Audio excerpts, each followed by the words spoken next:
Okay, today I'm going to be sharing a few thoughts on the Under Armour Flow Velociti Elite 2, which has gone under the radar for the most part, probably for good reason. This is not a top tier super shoe. It doesn't perform to the same level as those higher end models. Fair few of them sitting behind me, but I do think that there is still a bit of merit to this shoe. I've had a really good time for the 50, I think 60Ks I've used it for now. Sessions, long runs, tempos, thresholds, a couple of marathon paced efforts as well. I actually thought it felt quite nice despite a few shortcomings. So I wanted to chat about it. It's on discount in a lot of spots. We're going to chat through upper through to outsole, chat about the comparisons, price point, everything like that. Let you know whether this shoe could still be worth a look, even if it's not going to be that top tier super shoe.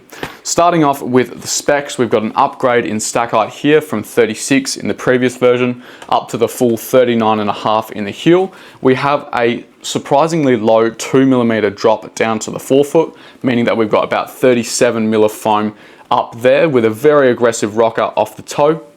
I would suggest that it doesn't feel quite as low as a 2mm drop, probably feeling closer to a 4 or a 5.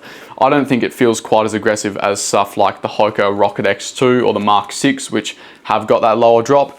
It definitely will depend on where you're striking in this shoe as to how it feels in the calves especially. I land up front, I'm getting that kind of aggressive rocker immediately, didn't find it to be too low. In terms of the foam setup of this midsole, we've got a top layer of bio-based beaded PEBA, which is quite a nice foam actually, and that's paired with a rubberized EVA on the bottom, which is a more firm, dense, resilient, slightly more durable compound.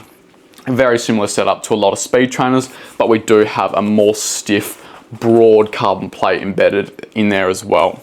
In terms of weight, we're coming in at 266 grams, which is going to be partly down to the more dense, durable EVA layer, which puts it in and around the speed trainer category, which makes sense with its kind of setup. So it's not quite racing competitive, but yeah, as a speed trainer, could be quite nice. Starting off with the upper of this shoe, this is nearly the perfect super shoe upper for me. I would happily have this stitched onto every other midsole that I've tried. I think it is very, very nice. It's breathable, it's simple, it's got the perfect structure to get a really secure lockdown. They've got this very thin, breathable mesh, almost transparent, and they've overlaid that with these stitched kind of threads and fabrics to give it structure through the midfoot and heel, giving you a really secure lockdown. Not a heap of structure to the heel counter, but a good level of padding, very comfortable. The tongue is this like suede, soft material, not gusseted in, but they do have a lace loop across the top, keeps it in place perfectly.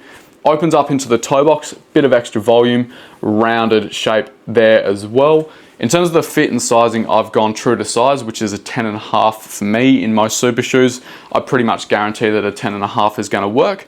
I would say though, if you are floating between half sizes, you maybe could go the half size down, but I would just warn that the toe box, the tip of the toe box is ever so slightly shallow, which I think comes from the fact that the midsole swoops up so sharply.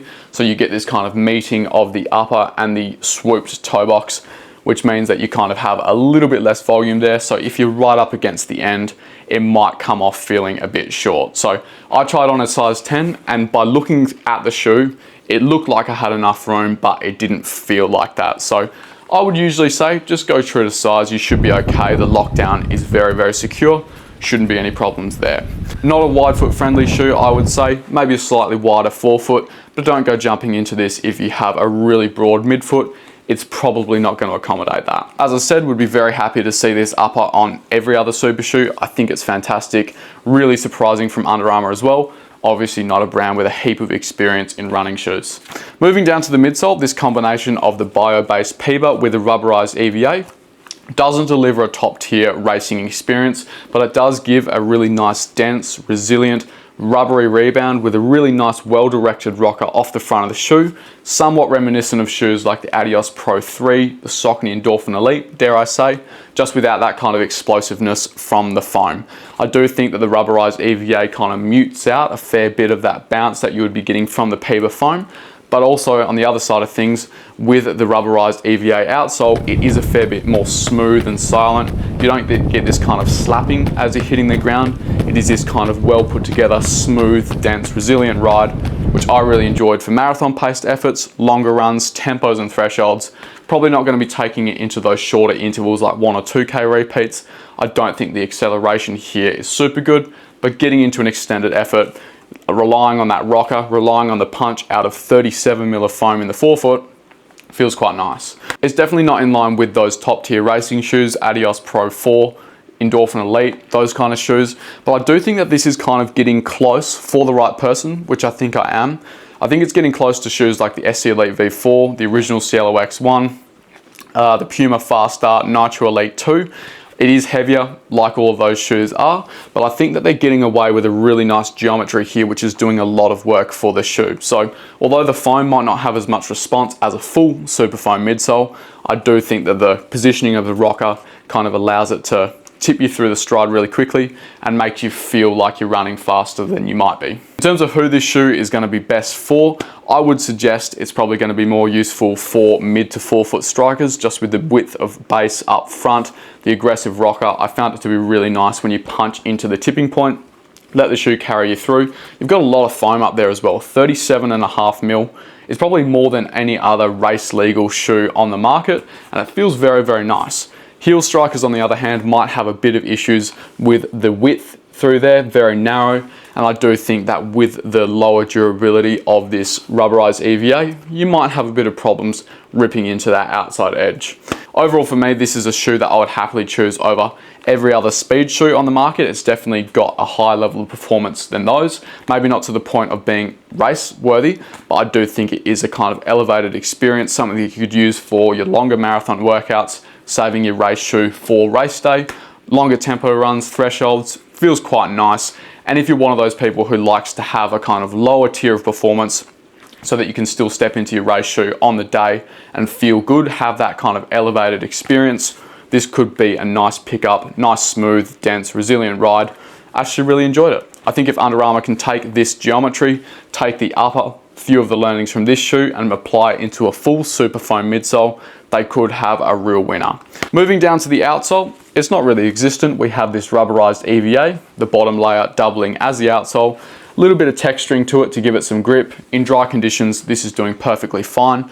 On some sandier footpaths, it doesn't really hold up. You do get that kind of slipping feeling underfoot. Durability is not going to be a highlight of this shoe, never would be if you've got the exposed EVA. Seeing a bit of fraying on the outside edge, which I do crash into quite hard. I would suggest that in the scheme of super shoes, this will be on the lower end of the spectrum. If I expect to get 500 Ks out of an average super shoe, I would expect to get 350, maybe 400 out of this before the midsole, the outsole actually cooks out and burrows through to the point where it's altering the way that you run. As I mentioned before though, I do like the rubberized EVA outsole for how smooth and silent it makes the ride.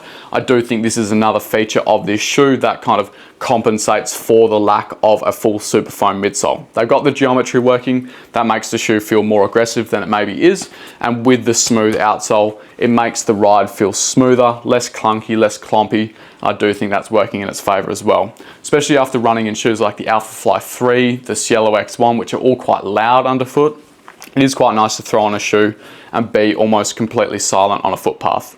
Getting around to the price point, this shoe originally came in at $300 here in Australia, which I actually don't think is too bad considering it's still cheaper than every other super shoe. Vaporfly, Deviate Nitro 3, the Metaspeed Sky Paris are all still $20, $30 more. It's probably not quite that close in performance. This would probably be better positioned at like $280, I would say, for it to be true to its value. A year later though, after some pretty underwhelming sales, I'm imagining, you can find this shoe for as low as $180 to $220, which I think make it quite good value. You've got a nice geometry, you've got a really nice upper, you've got a smooth running experience underfoot, and a decent level of performance too. Not top tier, as I've said, but a good level of performance that can get you through sessions feeling good.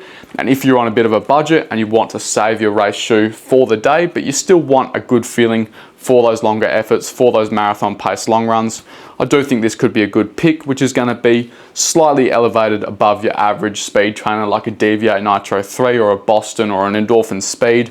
I think it could be a nice pickup there. Couple of quick comparisons to round this one out. I'm not going to go too in depth here.